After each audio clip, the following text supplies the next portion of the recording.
Well, joining me now from the Liberal Democrats is Christine Jardine. Christine, what did you make of what Rishi Sunak had to say?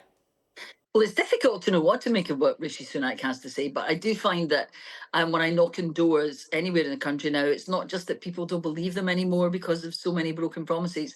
It's that they're not even listening anymore because of so many broken promises. So I think what we saw today from the Conservatives was yet another attempt to persuade people that, what they've experienced over the past 5 years is going to be different in future. It's not enough. You compare that to our bold, fully costed uh, uh, manifesto yesterday, which aims to save the NHS and social care in this country. And there's none of that from the Conservatives. Well, I mean, he is promising £17 billion worth of tax cuts, the 2p cut on NI. I mean, it's pretty dramatic turnaround, isn't it? Well, where have these tax cuts been for the past 2 years while he was Prime Minister, when people in this country were paying higher taxes than we have in living memory? Where have the tax cuts been? Why has he not been doing this? Our priority going ahead will be to cut taxes eventually when the fiscal mess created by these Conservatives, this Conservative government, is fixed and allows it. And the way to do that is to increase people's personal allowance, which is what we did in government. You increase people's personal allowance, you take families out of taxation, give them back more of their own money to spend as they want to spend it. But the people who stopped that were the Conservatives. I mean, you're saying that your plan is different. Have you really done the sums? Do they add up? Oh, yes, absolutely. We've taken time to make sure that we've done it properly. Not only have we done it properly, but we've been very cautious. And what we've actually done is we've taken into account things like behavioural changes, which the reform of capital gains tax might lead to. We've taken that into account, and we put forward a very well costed. Anyone who knows Ed knows that he makes sure everything's properly costed plan, which is a bold way of moving forward, saving the NHS, because we feel that's what it's got to now. We have to save the NHS. We have to fix our broken social care system, and we have a plan to do it. And we're not going to put up taxes. We're not going to put up VAT. What we're going to do is we're going to reform the capital gains tax system to close the loopholes for the super rich. And what we're also going to do is reverse tax cuts on the big banks that the Conservatives brought in. And I'll bet they're not talking today about their tax cuts for the big banks. But is that enough money, capital gains tax? Does that really bring in enough for the kind of spending that you're planning?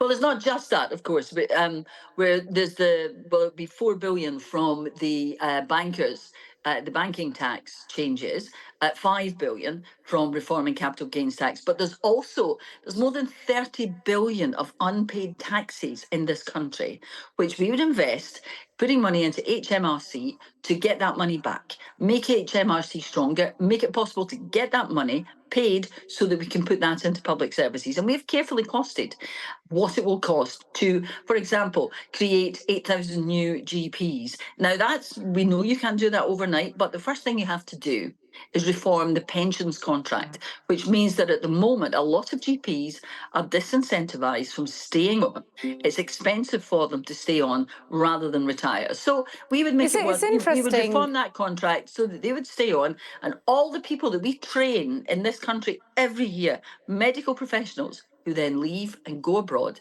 we would encourage to stay while we're training more GPs, also training more police officers, training more medical professionals. It's interesting, there's quite a lot of similarities with the Tory manifesto today. 8,000 new GPs, more bobbies on the beat. Yes, but where have these been?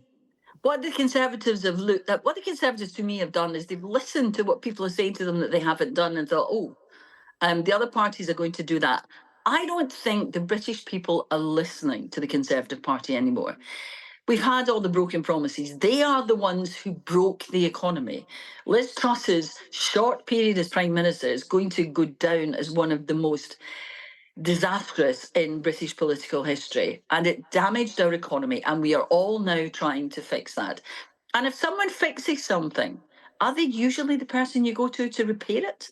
No, and we've had so I many was broken speaking to promises. We've had so many broken promises from the Conservatives over the course of the last 5 years, from Boris Johnson with his, social care plans that were ready, his oven-ready plans for this and that, to Rishi Sunak and his list of promises. We've had so many broken promises. It's time for change.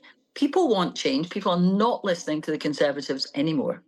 It's interesting you say that, because I was speaking to Kevin Hollinroke earlier, and he was Mhm. adamant that change had already happened, that they've left Liz Truss's economic disaster, shall we say, in the past, and things are really turning around now. I'm guessing you don't agree with that. Well, I agree with the fact that Kevin Hollinrake is one of the most respected MPs in the Conservative Party. I have a lot of time for Kevin. But no, you're right. I don't agree with him on this. I don't agree with that. Unemployment's up today. Immigration, the situation in the Channel hasn't improved under the Conservatives. So it's time for, a bold plan to save the NHS. It's the NHS that comes up more often on doors from people than anything else, other than people are concerned about the cost of living, but they're concerned about what the cost of living is doing to the NHS as well. So this is what people say on the doorsteps. And I have to be frank and say it doesn't matter whether or not I agree with Rishi Sunak, and I think he's right. It's the voters who will pass a verdict on this Conservative government. And what I'm hearing from them when I knock doors is that they're not happy and they want change. And in lots of places up and down the country, they're voting Liberal Democrat because they recognise we are the people OK. who will provide them with a local champion rather than the MPs who have let them down over the years. Indeed, the voters will have their say on July the Mhm. 4th. Christine Jardine from the Liberal Democrats, thanks very much indeed for joining us. You're welcome.